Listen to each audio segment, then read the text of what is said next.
Halo teman-teman semua, masih di channel Stremon ID dan masih sama gue tentunya Adi Lewe. Oke, jadi untuk sesi konten malam ini, karena memang ini dadakan, kita kemarin dapat DM dari Instagram dan salah satu request subscriber kita juga. Beliau ini memang berdomisili di luar kota dan sempat cerita sedikit, beliau itu bertugas di Sumsel, Sumatera Selatan. Tapi memang untuk daerahnya lebih detailnya dia nggak mau menyebutkan dan dia memang identitasnya pengen dirahasiakan. Kemarin sempat DM-an kita di IG, beliau sebenarnya udah menulis di email, cuma karena memang kalau misalkan saya pribadi yang harus membaca email terus menceritakan ke teman-teman sepertinya kurang afdol. Jadi untuk sesi malam ini kita ngobrol via telepon.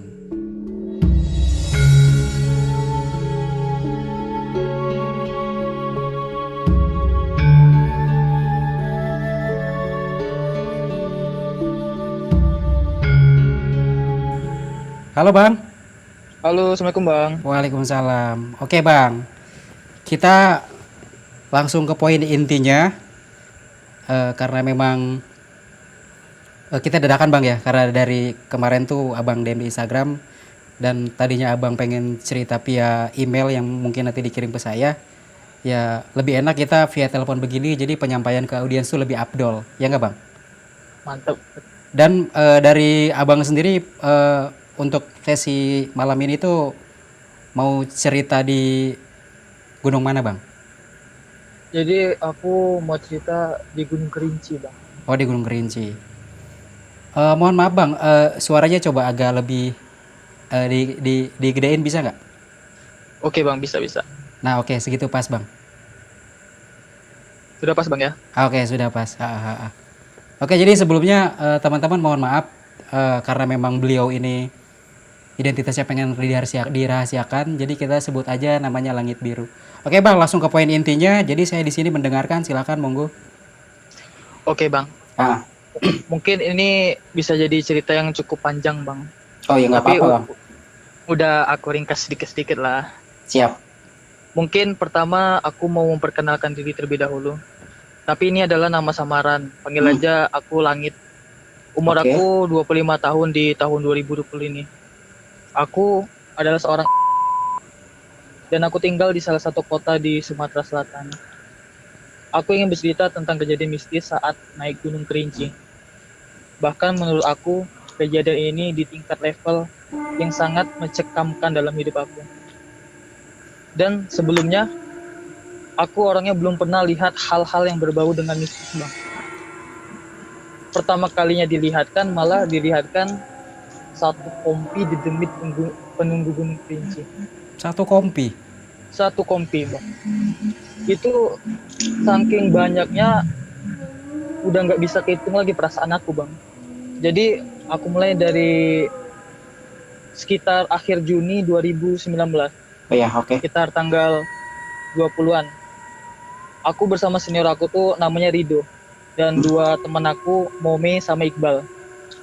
Jadi kami membuat satu agenda tentang ekspedisi ke Gunung Kerinci untuk mengibarkan bendera merah putih di puncak tepat tanggal 17 Agustus 2019.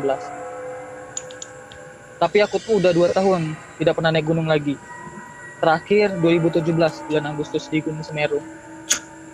Walaupun aku udah 2 tahun Bang nggak naik dan nggak muncak lagi, tapi aku masih optimis tentang keadaan fisik aku karena aku masih sering olahraga juga kan, masih sering kardio, workout seminggu itu. Jadi setelah hampir kurang lebih 1 bulan, setelah kami mempersiapkan segalanya, persiapan diri, olahraga, sama alat-alat pendakian, tiba saatnya kami itu minta izin sama pimpinan kami di tempat kami kerja. Jadi aku sama Kak Rido itu siap-siap untuk menghadap. Tapi entah kenapa tiba-tiba Kak Rido mengatakan sesuatu, Bang. Jadi dia bilang, feeling kakak nggak enak nih, Dek. Lalu aku bilang, Bismillah aja lah, Kak, mudah-mudahan di ACC. Akhirnya sepertinya mempersilahkan kami untuk masuk ke dalam ruangan. Jadi setelah masuk memberi salam, Kak Rido memulai percakapan. Yang inti percakapannya itu minta izin untuk lakukan ekspedisi kibar bendera kan di Gunung Kerinci. Tapi kami malah tidak diizinkan Bang. Karena pada saat sekitar Juni 2019 ada salah seorang pendaki atas nama siapa ya? Torik kalau nggak salah. Yang pendaki di Gunung Argopuro itu Bang, yang hilang itu. Oh iya iya. Nah, jadi berita itu sampai ke pimpinan kami. Oh begitu.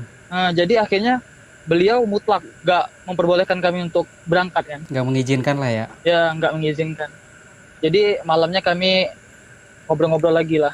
Jadi tiba-tiba Kak Rido sama Momen sama Iqbal nih nggak bisa lanjut. Karena mungkin mereka takut juga kan, udah nggak dibolehin. Tapi aku masih kepikiran untuk harus berangkat.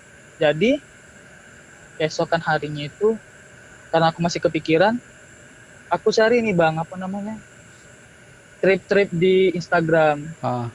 Akun-akun yang travel yang bisa nge-trip gitu kan. Jadi dapat aku salah satu travel ke Gunung Kerinci. Namanya trip, itu aku samarin juga. Jadi akhirnya aku daftar kan. Ternyata trip tersebut berangkat dari Jakarta menuju Kabupaten Gresik Tuo. Itu jalurnya tuh melintasi kota aku Bang. Jadi aku beruntung kan. Betul. Jadi janjiannya tanggal 14 Agustus 2019 ketemuan di kotaku. Saat itu aku cukup nekat Bang untuk tetap melanjutkan perjalanan karena saat itu aku belum dapat izin kan. Pokoknya bagaimana caranya aku harus bisa tetap berangkat, itu pikiran aku. Akhirnya aku melakukan siasat lah agar mendapat izin. Akhirnya diizini juga. Kilas balik sebelumnya, tapi aku berangkat berdua dari kotaku itu. Karena ada satu peserta yang di luar kotaku yang titik temunya harus di kotaku Bang. Oh begitu. Nah, jadi anak baru lulus sekolah deh kayaknya. Panggil aja lah Bujang namanya. Oke. Jadi sekitar pukul 11 kami ketemu nih sama bus trip kami ke Gunung Kerinci. Isi di dalamnya tuh sekitar 25 orangan lah. Terus saya berkenalan sama teman-teman yang di dalam bus. Setelah menempuh perjalanan kurang lebih 13 jam, sampailah kami di satu homestay, tapi bukan homestay Paiman yang bisa populer, bukan yang biasanya populer di Kerinci. Sekitar 1 jam kemudian ada pendaki lagi datang Bang. 7 peserta lah dari Bandara Kota Padang yang ke Gresik Tuo. Jadi peserta kami itu sekitar 28 orang lah. Ditambah 2 guide yang di dalam bus. Kemudian subuh itu kami istirahat sejenak. Untuk pagi harinya tanggal 15 Agustus 2019 kami memulai pendakian dengan 34 orang. 28 peserta, 2 guide sama 4 porter. Ya, jadi total 34 ya. Ya, 34 totalnya.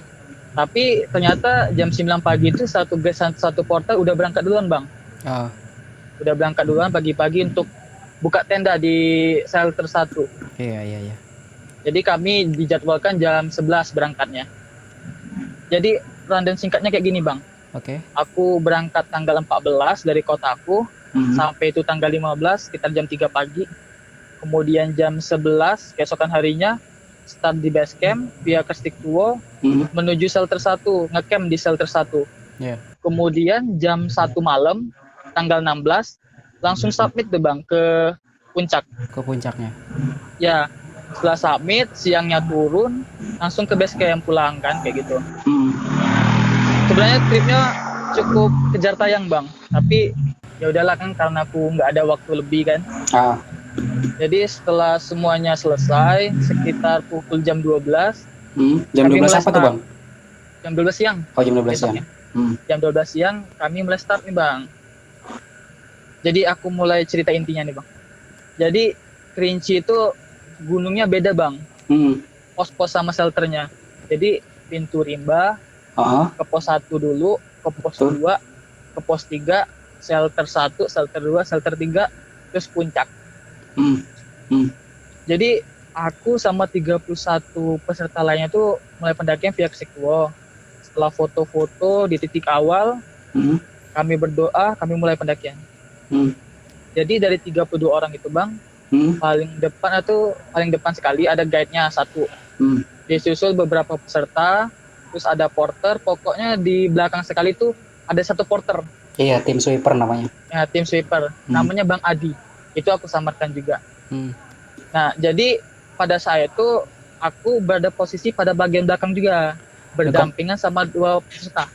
Ya, aku di bagian belakang. Jadi di bagian belakang itu kami berempat. Jadi perjalanan dari titik awal pendakian itu menuju pos 1 itu jalanannya masih landai, nggak ada masalah. Tapi ada hal aneh bang, yang tiap saya perhatikan, porter itu yang Bang Adi itu, tiap aku ajakin ngobrol, dia nggak mau. Oh begitu? Dia diam aja. Ya, dia diam aja. Aku pikir kan dalam hati, apa karena carrier-nya berat? Tapi biasanya kan porter kan gagah-gagah kan bang? Iya betul, udah teruji lah. Jadi iya udah teruji. Jadi sedangkan kalau diajak ngobrol sama orang lain, dia fan-fan aja bang. Dia oke-oke aja. Sampailah di pos 1 sekitar 30 menit. Nggak istirahat terlalu lama, kami lanjut ke pos 2. Jadi masih dengan posisi yang sama nih bang, 4 orang di belakang. Jadi saat menuju perjalanan ke pos 2, Bang Adi ini tiba-tiba bertanya sama saya. Dalam hati kan bingung nih Bang Adi, kok diajak ngobrol dia diem, tiba-tiba ini mau nanya. Jadi dia nanya, kamu asli orang mana? Dia bilang. Jawab kan, aku orang tuaku dua-duanya orang Padang bang, tapi aku besarnya bukan di Padang. Jadi aku bingung aku orang mana, aku bilang kan. Iya. Aku bingung kan. Jadi aku tanya lagi sama Bang Adi, kenapa bang? Dia malah diem bang. Jadi kan aku pikir kok aneh banget nih orang kan. Jadi tibalah kami ini di pos 2 sekitar 30 menit juga. Jadi tiba di pos 2 tuh aku bercerita sama Bang Karim, salah satu peserta yang di belakang tuh bang. Oh yang berempat tadi ya? Ya yang berempat tadi. Jadi aku bilang sama Bang Karim, bang kok Bang Adi kok dia nggak mau ngobrol sama aku, sedangkan sama yang lain bisa asik dan ketawa-ketawa, aku bilang kan. Terus Bang Karim bilang, kok iya juga ya, kok sama kamu nggak. Bang Karim juga sadar itu bang. Dia juga memperhatikan lah ya. Ya dia juga memperhatikan. Jadi singkat cerita tuh aku bilang kayak gini sama Bang Karim, bang aku kayaknya aku duluan aja deh bang, aku nggak di belakang, aku aja karena nggak enak di sini kan. Aku pikir udah garing nih bang. Udah garing, jadi aku jalanlah ke bagian yang di depan. Jadi kami berjalan nih menuju pos 3 dari pos 2. Aku berjalan sama sekitar 4 peserta lah yang di bagian depan itu. Dalam hati aku bilang, tahu gini enakan aku di depan kan daripada dia di belakang, garing. Jadi sampailah kami di pos 3 bang, sekitar 45 menitan. Udah jam berapa itu di pos 3? Pos 3 itu kalau nggak salah masih sekitar setengah 2-an apa jam 2 ya? Jam 2 sore setengah 2-an. Ya, sekitar masih jam 2-an kayak gitu bang. Kemudian ada Mbak Rati, dia ini belum sholat zuhur bang. Karena salah satu peserta juga. Peserta juga ya. Karena dia belum sholat zuhur, dia ini mau ke mata air di pos 3 yang di bawah itu. Nah ada satu porter, Bang Iwan, dia turun juga ke bawah, mungkin ngambil air apa gimana ya. Jadi aku ikut juga, jadi bertiga kami ini turun ke bawah. Sudah bertiga, jadi kan aku nggak enakan kan, aku juga belum sholat tuh zuhur. Jadi aku sholat berdua sama Mbak Rati, ganti-gantian. Sudah itu kami ngobrol itu bang, ngobrol sampai pokoknya telat 1 jam deh kami itu mulai daki lagi ke shelter 1. Setelah mulai pendakian ke shelter 1, anehnya Mbak Rati ini komunikasinya sama seperti Bang Adi bang. Dia nggak mau bicara lagi sama aku. Oh gitu. Jadi aku kok sama pendakian ini aneh ya. Kok mirip-mirip sama Bang Adi. Yang porter Tiba-tiba aku nih kayak kecekek nih bang. Leher aku batuk-batuk kan. Oh gitu. Jadi berasa ada yang nyekek gitu. Iya. Jadi aku batuk-batuk. Aku jadi barisan paling belakang nih bang. Jadi posisi barisan paling belakang, ketemu lagi nih sama Bang Adi. Saat itu ada Bang Irfan di belakang peserta juga. Jadi Bang Adi ini nanya, kamu kenapa, kata dia. Gak apa-apa bang, cuman gatel aja tenggorokan, batuk-batuk, aku bilang kan. Aku ini memang pakai satu kalung bang. Kalung ini punyanya orang tua aku, tapi aku nggak tahu asal usul kalung itu gimana. Ya tiba-tiba aku suka karena kalau nggak salah itu namanya batu meteor dari Bangka, batu satam gitu apa namanya ya. Jadi aku pakai aja. Jadi Bang Adi ini ngelihat, kamu pakai kalung apa, kata dia. Nggak ada bang, ini kalung batu meteor Bangka itu. Coba aku lihat, kata dia. Jadi aku angkat lah kan yang kalung yang mainannya di dalamnya, aku angkat, aku kasih lihat. Jadi Bang Adi bilang gini, ini jimat ya? Nggak tahu bang, Aku hanya pakai-pakai aja, nggak paham, aku bilang kan. Sini aku aja yang simpen, kata dia. Lah, kenapa bang? Ini kan punya aku bilang. Kan nggak ada masalah di sini. Karena aku udah mulai nggak enak kan bang. Sikap bang Adi kayak gitu kan. Cuma memang mungkin karena masih di atas, dia nggak mau cerita banyak kan. Ah. Jadi akhirnya aku tinggalin tuh dia. Aku kejar ada teman aku yang berangkat bareng sama aku yang bujang itu. Dia aku bilang sama bujang, aku mau cerita kan sama bujang. Jang, mau aku cerita sedikit tapi bujang ini mungkin udah ngerti kan? Udah ngerti. Nanti aja lah bang, di bawah aja katanya. Sudah, singkat cerita sampailah kami nih bang di shelter 1 jam 5-an, jam 5 setengah 6-an kalau nggak salah. Ya, jam 5 sampai jam 6-an. Aku ini kan buka baju nih bang, karena baju aku tuh basah.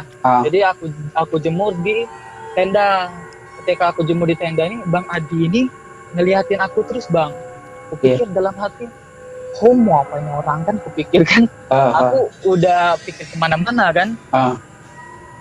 Jadi tiba-tiba dia ini manggil bang, bro sini, kopi kata dia. Ya aku datang lah bang, orang nawarin ngopi kan. Iya. Aku datang, aku minum kopinya. Ketika aku minum kopinya itu enak kopinya, pas banget, nggak terlalu manis, nggak terlalu pahit, pas banget. Biasanya kan orang kan kemanisan atau kepahitan kan. Jadi aku bilang kayak gini, memang suaraku aku besarin biar maksudnya kan biar emosionalnya sama Bang Adi itu kan nyatu lagi kan. Iya, Bilang betul. gini, enak nih kopi Bang Adi, mantep, pas banget aku bilang kan. Jadi dengar aku suara kayak gitu, teman-teman lain tuh pengen coba. Ketika teman-teman lain pengen coba bang, mereka ngelepeh ke semua bang. Paham nggak bang ngelepeh? Paham ya, maksudnya dimuntahin lagi gitu ya. Iya, dimuntahin lagi, dicicipin lagi sama yang lain. Ada sekitar 3 atau 4 orang, ngelepehin semua. Dia bilang pahit. Dia bilang kayak gini, ini seperti 4 sendok kopi, nggak dikasih gula dalam gelas kecil. Diem dong aku ketika dengar itu kan. Iya, berarti abang dong yang ngerasain manis ya, ngepas maksudnya gitu rasanya. Ya, diem aku. Tiba-tiba Mbak Rati bilang kayak gini bang. Mungkin Mbak Rati ini udah paham ya. Dia bilang kayak gini, namanya kan selera. Selera kan masing-masing punya lidah. Iya. Mbak Rati mungkin nenangin aku kan. Aku udah nggak enak nih. Aku udah nggak enak. Aku udah diem nih. Saat aku diem di shelter 1 itu ada satu pohon bang. Ada satu pohon, dia nggak terlalu tinggi tapi rindang, tapi besar. Pohon itu menuju ke shelter 2. Jadi kalau kita mau lanjut jalan ke shelter 2, kita ketemu pohon itu dulu di tengah-tengah. Jadi aku lagi ngelamun ke arah pohon itu, Bang Adi ini bilang, dia ngedeketin aku. Dia seperti ngebisik. Bro, lo jangan pernah ngedeketin pohon itu. Nanti kalau mau submit malam nanti, terus saja, jangan pakai berhenti. Lah, kan aneh loh bang, kayak gitu, tiba-tiba kan.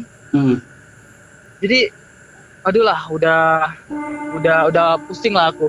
Aku udah nganggap nggak beres lagi lah pendakian ini. Kok tiba-tiba Bang Adi bisa tahu ya apa yang aku rasain. Aku bilang, ya bang, bilang kayak gitu aja. Jadi setelah kejadian tersebut, waktu itu sudah menunjukkan setengah 7 kali ya. Setengah 7 jam mau malam ya. Jam 7-an. Aku lupa nih sholat asar. Jadi lanjut barbekyuan di camp. Tapi malam itu bang, semuanya aman-aman aja. Cuman ada satu hal yang ganjil. Aku ini kan kayak gini, aku ini peka sama keadaan sekitar. Mungkin orang juga bisa kayak gini, misalnya kayak gini. Kalau kita lagi ngobrol di satu tempat, biasanya kan kita tahu nih bang, arah suara tuh dari mana aja kan, tahu kan? Iya. Oh dari belakang kita nih, oh dari kanan, oh dari kiri, oh dari mana itu kita paham tuh.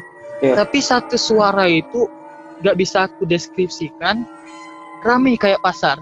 Emang di sana itu bang rame karena tanggal 15 Agustus ya. Sekitar ya tanggal 15 apa 6 ya, tanggal 15 Agustus rame posisinya kan.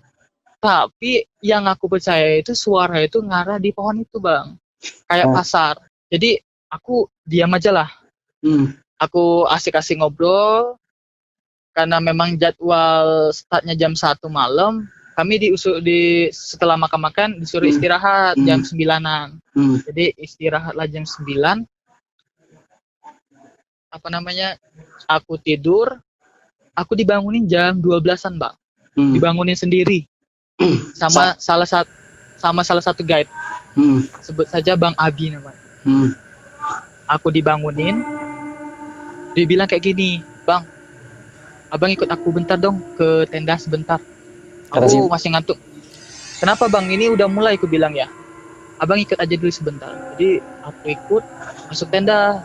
Di sana udah ada Bang Adi sama sama 4 porter lainnya, pokoknya Bang Iwan sama siapa lupa saya nama dua-duanya.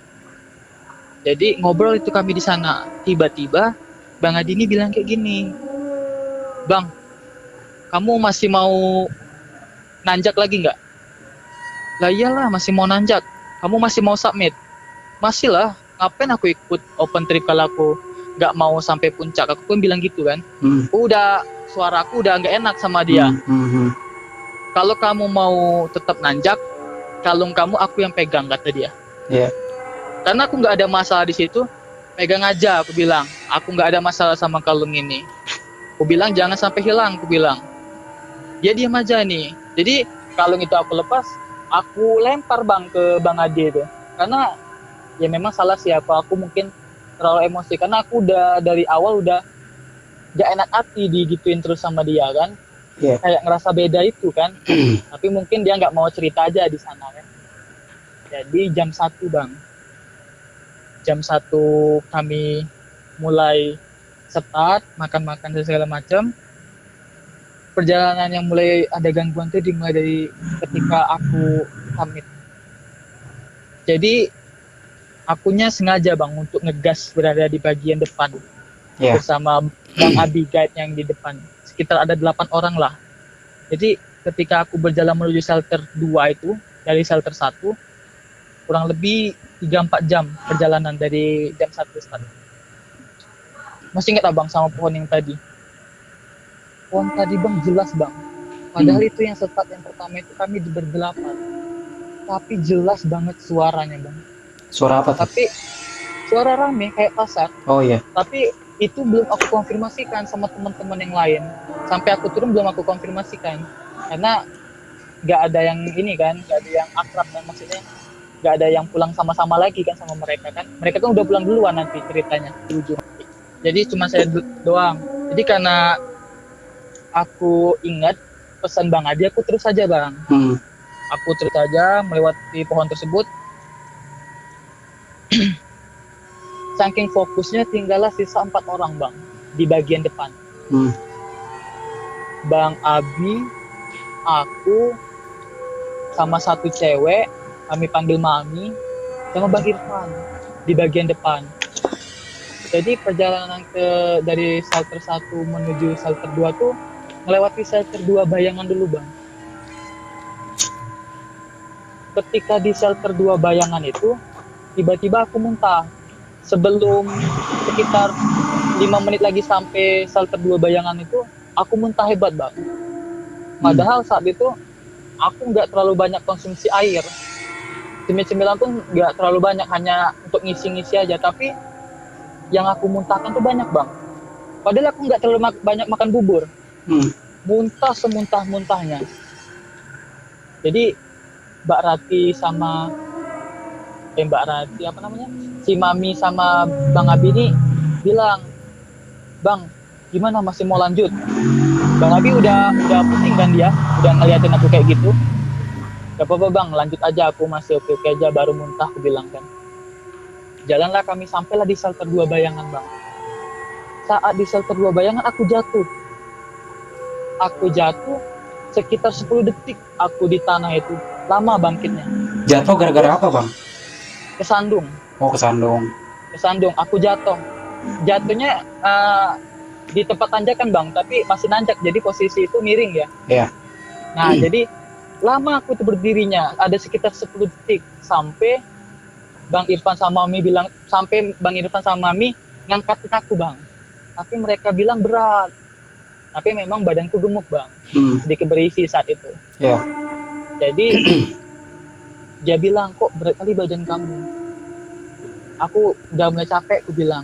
Tiba-tiba ada suara hauman. Gak tahu itu aku entah suara apa, tapi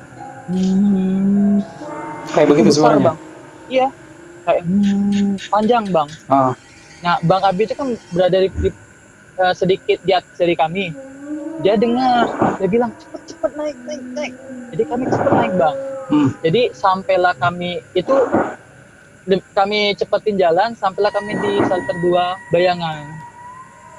Sampai di shelter 2 Bayangan itu, Bang Abi ini saling tatap-tatapan. Dia bilang sama aku, Bang Firman, yakin mau lanjut lagi? Yakin bang, masih biasa aja aku bilang. Mungkin aku muntah-muntah biasa aja. Saat di shelter 2 Bayangan itu ada sekitar 4 tenda bang.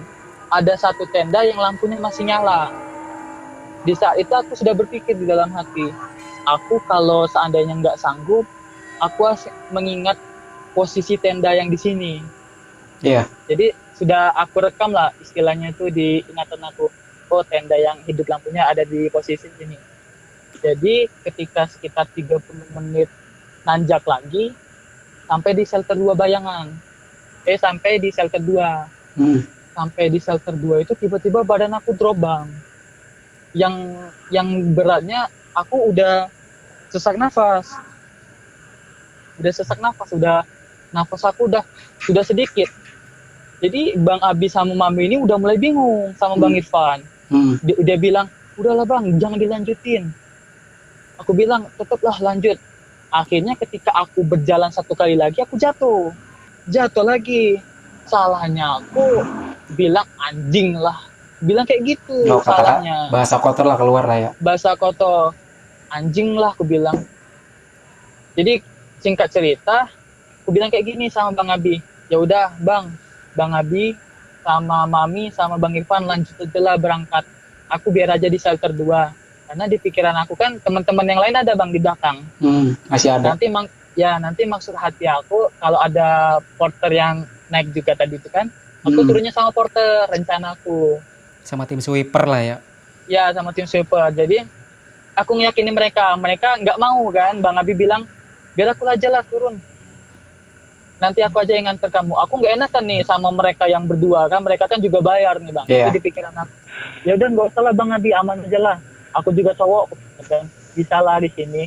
Karena pada saat di shelter 2 itu bang, di sebelah kanan aku ada tenda pendaki lain. Jadi di jalur itu bisa dapat satu tenda.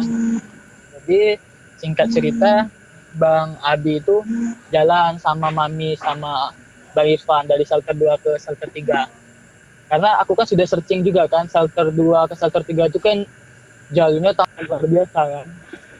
Jadi sekitar 10-15 menit hal yang mencekam baru dimulai bang. Hal yang mencekam Baru dimulai. Jadi sekitar 10 menit itu aku udah mulai kedinginan karena mungkin baju aku udah mulai basah kan.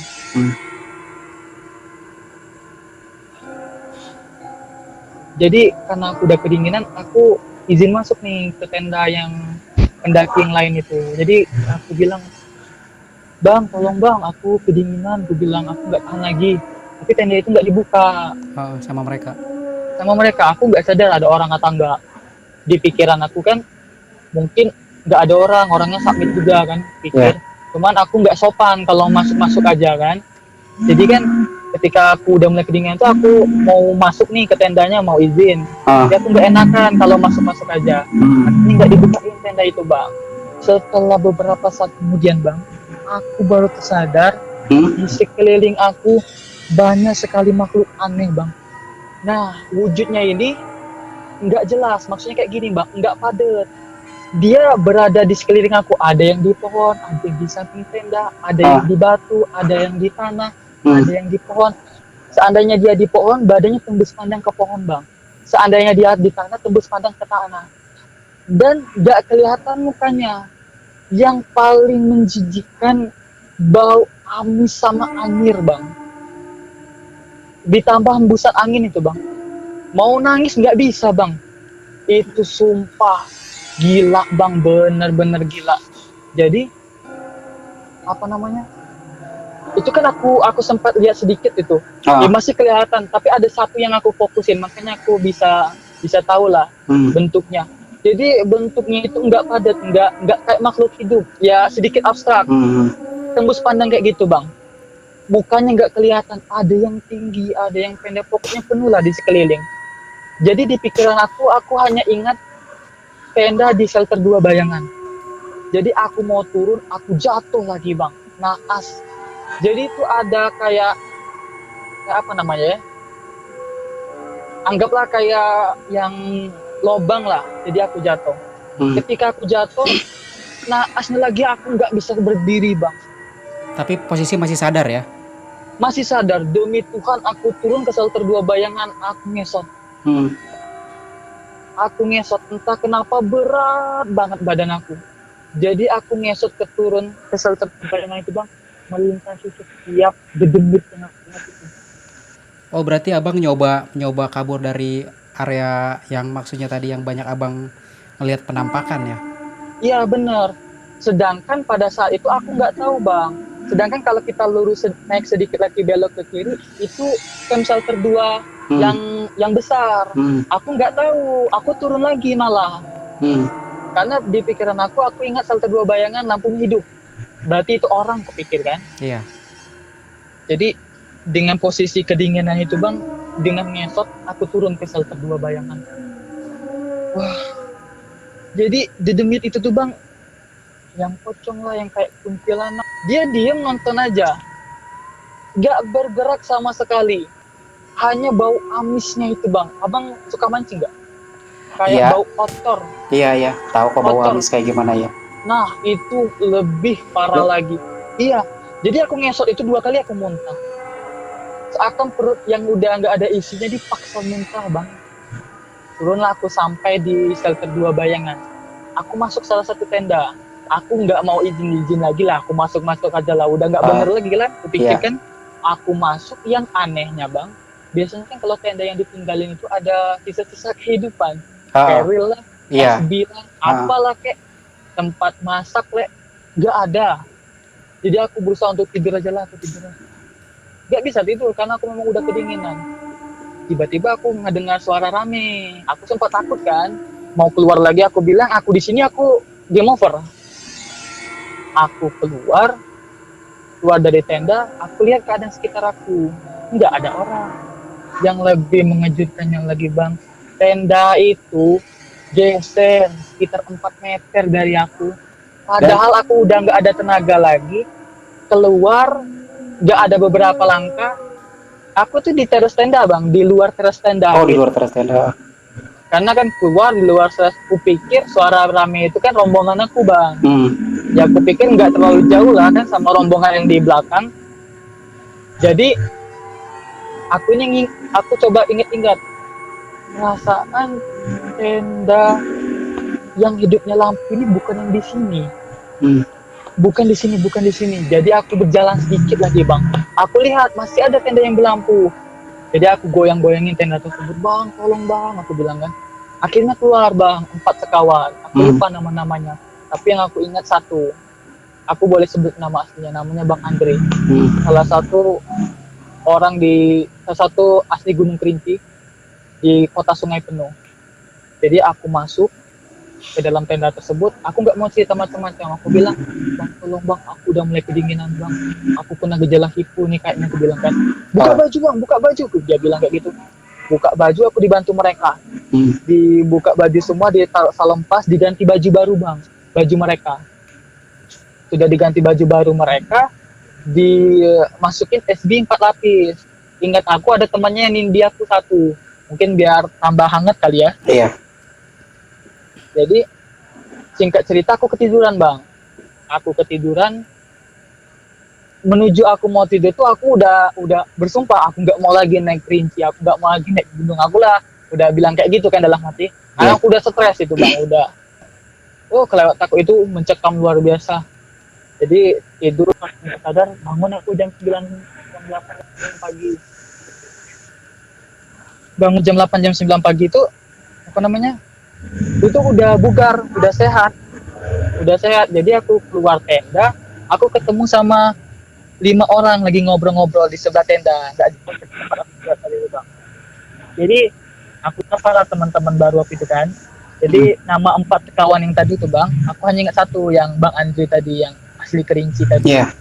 Sedangkan 3 teman yang lainnya itu bang mau submit ternyata bang mereka tuh mau submit dari shelter 2, mau submit. Jadi tinggallah Bang Andre yang ngejaga aku. Jadi sekitaran subuh kalau nggak salah Bang Andre bilang ada jam 5:30 ada rombongan aku bang. Oh. Jadi kan rame-rame tuh Bang Andre ini keluar dari tenda bilang kayak gini, ada yang kena anak ini nggak yang di tenda aku. Jadi rombongan itu ngelihat di tenda, oh iya benar ini teman kami yang ikut satu trip.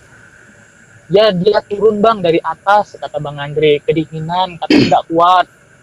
Jadi ada porter itu bilang, dia bilang kayak gini, bukan Bang Adi jaga tenda bang.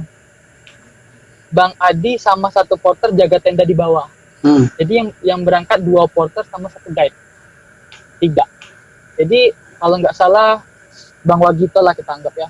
Dia bilang kayak gini, ya udahlah bang, biarlah abang Langit itu istirahat dulu. Nanti setelah kami submit, kami turun ke bawah, baru sama kami pulangnya, kata dia gitu bang. Ya udah bang, kalau kayak gitu, biar tidur dulu tempat aku, kata Bang Andre. Jadi ketika aku ketemu lagi sama rombongan yang baru itu bang, Iya. Tadi kan berlima nih yang aku temuin. Satunya Bang Andre, 4 orang itu ternyata teman Bang Andre, namanya Bang Nu. Aku satu itu yang ingat. Bang Nu itu kalau nggak salah dia pernah ngomong sama aku, anggota pendaki Indonesia kayak gitu. Rambutnya gondrong, ingat aku. Jadi dia bilang kayak gini, aku mau ke shelter 3 lagi, dia bilang. Sudah itu jam 4 subuh, jam 3 subuh mau submit. Dengar kayak gitu, aku langsung berpikir bang, aku nggak mungkin kembali lagi ke sini kan.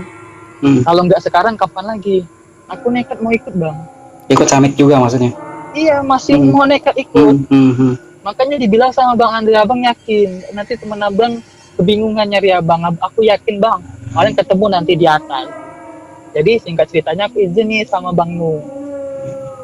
Aku izin sama Bang Nu, aku bilang kayak gini, bang boleh nggak aku ikut gabung? Tapi aku nggak bawa apa-apa, aku cuman bawa baju di badan, jaket sama depek, itu isinya air sama cemilan tuh summit, cuman itu aja yang aku bawa, aku bilang kan. Kalau abang yakin nggak apa-apa bang, tapi wajib ada SB, karena di shelter 3 itu rawan badai, takut kedinginan, takut dekat sama hipo, dia bilang kayak gitu kan. Waduh bang, aku nggak ada, aku bilang SB. Akhirnya aku dipinjemin nih bang, SB sama Bang Andre. Dipinjemin SB, berangkat nih kami. Aku pamitan sama Bang Andre, akhirnya berangkat dari shelter 2 ke shelter 2 Bayangan ke shelter 3. Nggak terjadi apa-apa. Cuman dari shelter 2 Bayangan itu aku nggak mau ngomong bang. Di shelter 2 itu, sampai ke shelter 2 itu.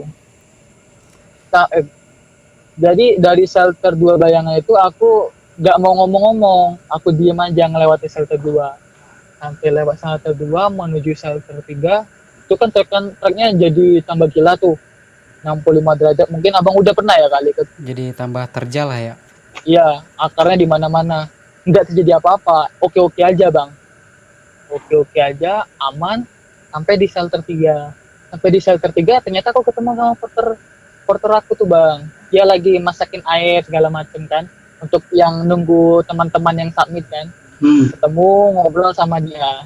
Dia aku bilang kayak gini, ya udah bang, aku insya Allah kuat, aku bilang. Aku cuman kemarin lagi gimana aja, aku bilang. Tapi insya Allah aku bilang, aku paham kok kondisi fisik aku. Nanti kalau aku nggak kuat, aku juga nggak akan maksa, aku bilang kayak gitu. Jadi aku bilang, bang tolong jagain aja lah tas aku, keril tolong dibawain ke homestay aja. Jadi ketemunya aku sama si Bujang tadi. Bujang ini masih gagah-gagahnya nih bang. Mungkin kan masih kayak roket itu. Aku bilang aja sama Bujang, Dik tolong jagain tas aku, bilang kan. Kalau kamu mau nunggu aku di bawah, tunggu aja, kita pulang bareng. Tapi kalau memang nggak ada waktu, kalau mau ikut bus lagi nggak apa-apa, aku bilang. Tapi tolong selamatkan dulu tas abang, aku bilang kan. Oke bang, aman bang. Ya, singkat cerita mereka turun nih bang menuju ke shelter 1 lagi. Aku masih ngecamp nih di shelter 3. sama teman-teman baru aku, Bang Nu sama 3 teman yang lainnya. Saat itu aku yakin cuma satu, Bang. Aku yakin anak-anak gunung itu pasti luar biasa baiknya. Oh iya, solidaritasnya tinggi. Iya, yang aku yakini cuma satu itu. Aku nggak mungkin terlantar. Yang aku yakin itu aja. Jadi singkat cerita, aku istirahat, sorenya Bang, Gunung Kerinci batuk-batuk. Nanti aku boleh kirim videonya sama Abang. Oke. Batuk-batuk. Sudah itu 20 menit kemudian hujan batu es. Kaget dong aku belum pernah kan ngeliat kayak gitu kan. Iya. Kaget hujan batu es. Setelah itu nggak terjadi apa-apa. Malamnya kami ngobrol-ngobrol, cuman aku izin tidur duluan jam 9-an karena sebenarnya aku ingin memikirkan hal yang semalam itu bener-bener nyata atau enggak sih, karena aku pikir gitu kan. Jadi keesokan paginya sekitar jam 3-an, setengah 4 kami persiapan. Ini kalau nggak percaya nih, mau submit ke Kerinci. Nggak ada yang macam-macam. Sampai ke Tugu Yuda itu dari shelter 3 sekitar jam 5-an Bang. Jam 5 lewat sedikit lah. Aku udah pernah cari tahu gimana ada Tugu Yuda itu. Kan bilangnya seorang pendaki karena kabut kan Bang. Jadi sekitar setengah 6 itu sedikit kabut. Tapi masih kami lanjutkan perjalanannya karena Bang Nu bilang aman kok, lanjut aja. Lanjut sampailah ke puncak. Di puncak dapat bonus lagi Bang, aku bisa ngelihat piramidnya Gunung Kerinci. Jadi ada bentuk piramid itu, aku dapat tuh bonusnya. Jadi kata Bang Nu bilang, mantep Abang, biasanya orang jarang dapat, ini Abang bisa dapat sekali lengkap pula katanya. Hujan batu es sama yang di Kerinci itu. Jadi foto-foto videonya aku dapat sekitar jam 7. Ketika aku mau foto sama Kawa, saat itu juga kabut Bang. Itu aku masih positif thinking aja kan, namanya di atas gunung, cuaca kan berubah-ubah kan wajar aja. Iya, nggak menentu lah ya. Aku foto kabut, akhirnya udahlah pulang karena udah dingin juga kan di atas, karena rencananya jam 8 apa jam 9 mau upacara 17 Agustus di Tugu Yuda. Jadi ketika aku turun sekitar jam 7 pagi, baru perjalanan sekitar berapa ya? Sekitar 5 menit, kabut tebal. Jarak pandang itu 1 meter Bang. Sedangkan saat itu memang jalur rame, ada yang masih naik, ada yang mau turun. Tapi aku ingat, ya udahlah, kenapa aku teruskan, aku duduk aja dulu sebentar, aku pikir kan, karena aku udah terpisah sama rombongan Bang Nun tadi. Duduklah aku di atas kabut itu. Akhirnya selesai juga, aku turun sampai sampai Tugu Yuda. Upacara 17 Agustus aman-aman aja, terasa banget patriotnya di situ. Udah upacara 17 Agustus, kami langsung turun ke shelter 3. Turun shelter 3 tuh mungkin jam 11 atau setengah 12-an sih, lupa aku. Jam 11 siang mungkin, kurang lebih. Makan, beres-beres tenda, kami langsung turun ke bawah Bang. Langsung ke base camp.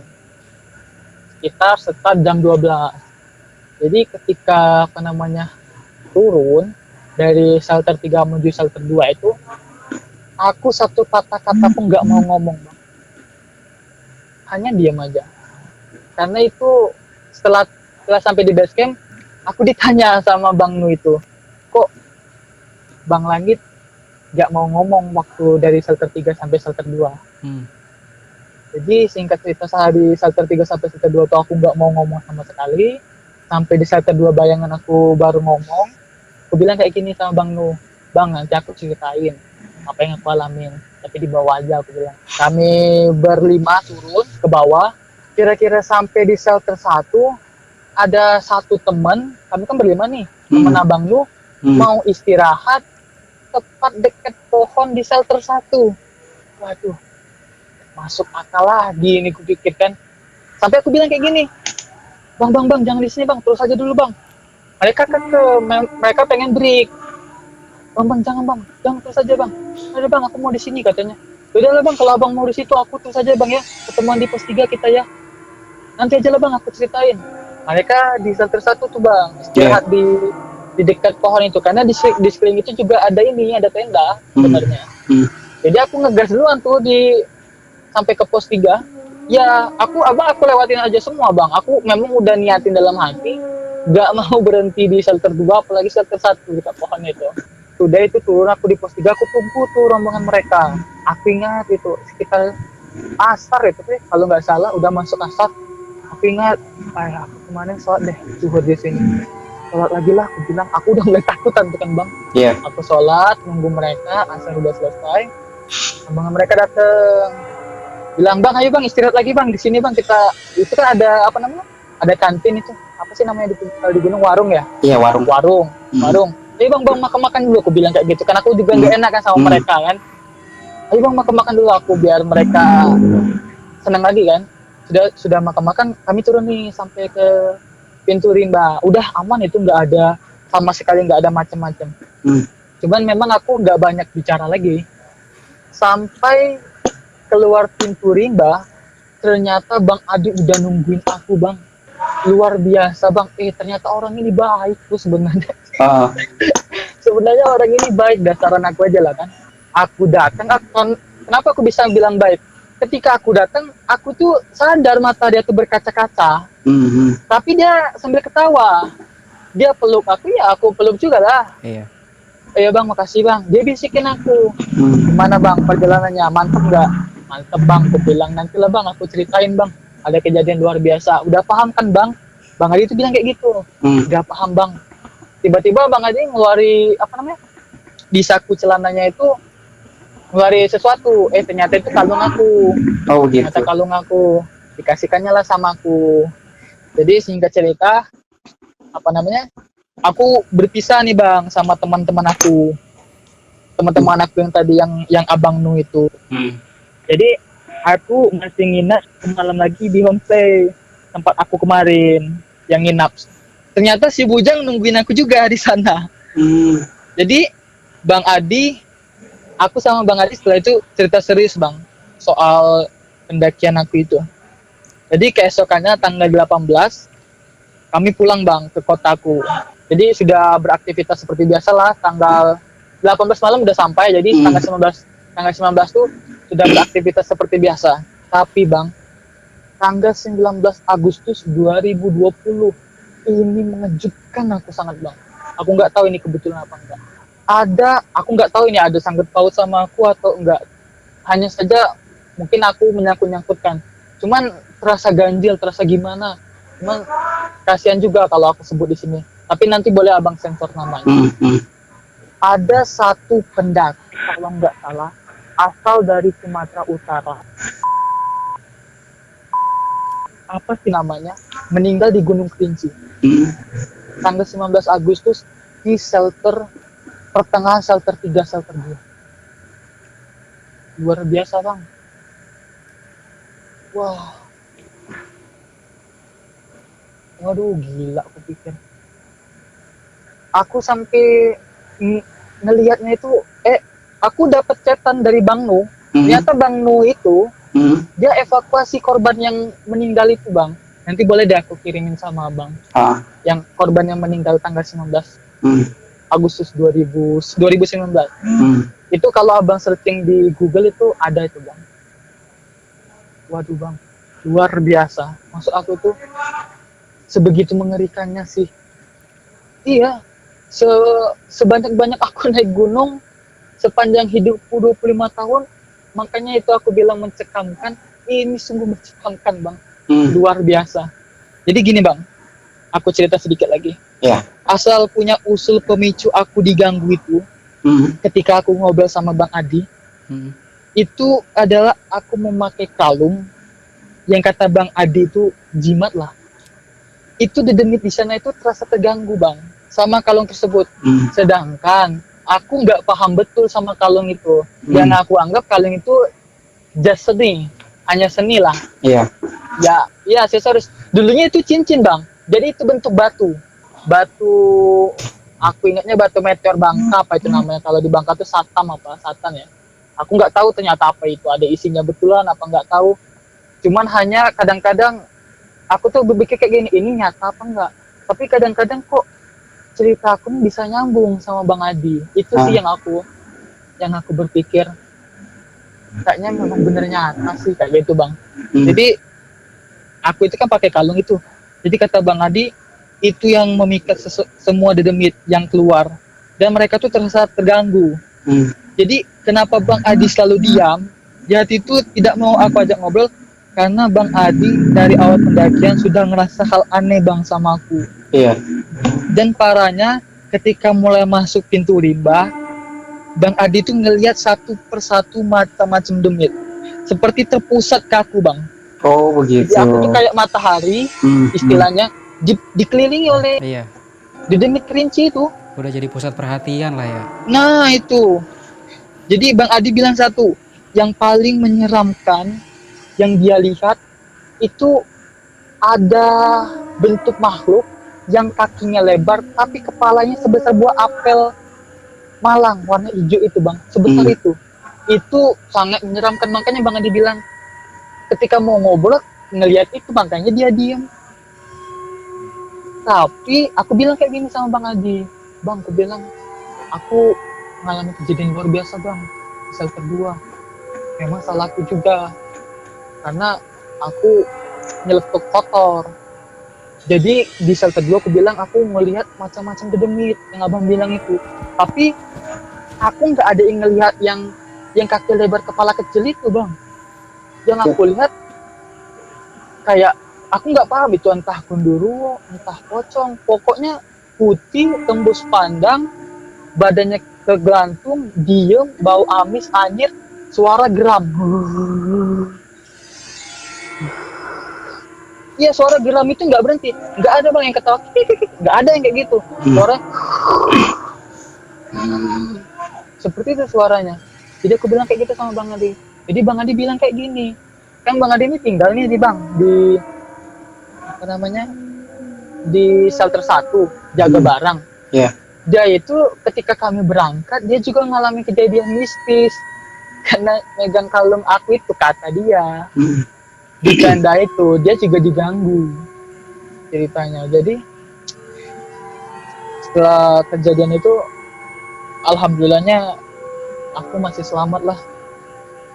Jadi semoga lah yang nanti teman-teman jika ini nanti di post bisa ambil hikmah sama pelajarannya, karena itu luar biasa kali, Bang. Karena sebenarnya alam liar itu intinya tidak bisa kita sepelekan. Iya, dan nggak bisa diprediksi lah. Ya, tidak bisa diprediksi. Karena sejujurnya aku nggak ada punya kekuatan, maksudnya kelebihan penglihatan atau segala macam nggak ada. Nggak pernah terjadi. Seumur hidup aku ya baru sekali itu. Satu kalinya dilihatkan malah satu kompi kayak gitu. Luar biasa. Langsung banyak lah ya dilihatinnya lah ya. Iya, langsung banyak. Ditambah setelah itu ada korban meninggal mendaki ke Gunung Kerinci, Bang. Itu aja sih, Bang, yang bisa diceritakan. Oke, jadi poin terakhir mungkin dari Abang Langit sendiri nih, ada yang mau disampaikan ke teman-teman yang nonton begitu? Maksudnya kita di saat melakukan pendakian tuh harus seperti apa dan bagaimana? Sok silakan, Bang. Oke, pertama untuk teman-teman yang ingin mendaki gunung atau memasuki sebuah hutan alam liar, yang pertama semua itu tidak bisa kita sepelekan, tidak bisa kita deskripsikan kejadian-kejadian di sana. Yang pertama kita harus siap, apapun yang terjadi kita harus siap. Dan yang paling penting, yang tahu kondisi fisik dan mental kita adalah diri kita. Jangan pernah kita termakan egois untuk selalu puncak. Mendaki gunung bukan hanya puncak. Jadi kalau teman-teman nanti seandainya mengalami istilahnya kurang sehat saat pendakian, lebih baik untuk dihentikan. Karena sebenarnya gunung nggak akan pindah-pindah. Betul. Tapi kembali lagi ke kondisi fisik masing-masing. Jikalau memang merasa dirinya mampu, bisa dilanjutkan. Karena kita manusia ini istilahnya tuh ada pembatas diri. Kalau kita bisa melewati batas diri kita, insya Allah kita udah naik level juga. Dan yang paling penting satu bang, berbicara tentang siasat. Karena aku bilang tadi siasat nih, soal aku izin tadi sama pimpinan aku. Jadi aku parahnya emang ini pelajaran nih, maksudnya aku cerita kayak gini pelajaran. Oke. Emang katakanlah nenek dan kakekku dari kedua orang tuaku memang sudah meninggal juga, udah lama. Jadi karena pikiranku bagaimana caranya harus bisa naik gunung, siasat yang paling jitu adalah berita duka. Jadi aku bilang sama, katakanlah bukan pimpinanku tapi pimpinan juga, bukan pimpinan tertinggi, aku izin nenekku meninggal. Itu salahnya aku bang. Karena di pikiran aku gimana caranya aku harus berangkat. Karena memang aku udah rindu banget kan naik gunung. Karena udah 2 tahun lalu aku naik Semeru tanggal 2017. Itu sih salahnya aku. Memang kalau memang gak ada waktu, jangan dipaksakan untuk berbohong. Dan yang terakhir apa ya? Yang pasti restu orang tua kita juga lah. Itu aja sih yang paling penting. Doa dari orang tua bang ya. Iya, tetap izin sama orang tua meskipun di luar kita berbohong. Sama orang tua jangan pernah berbohong.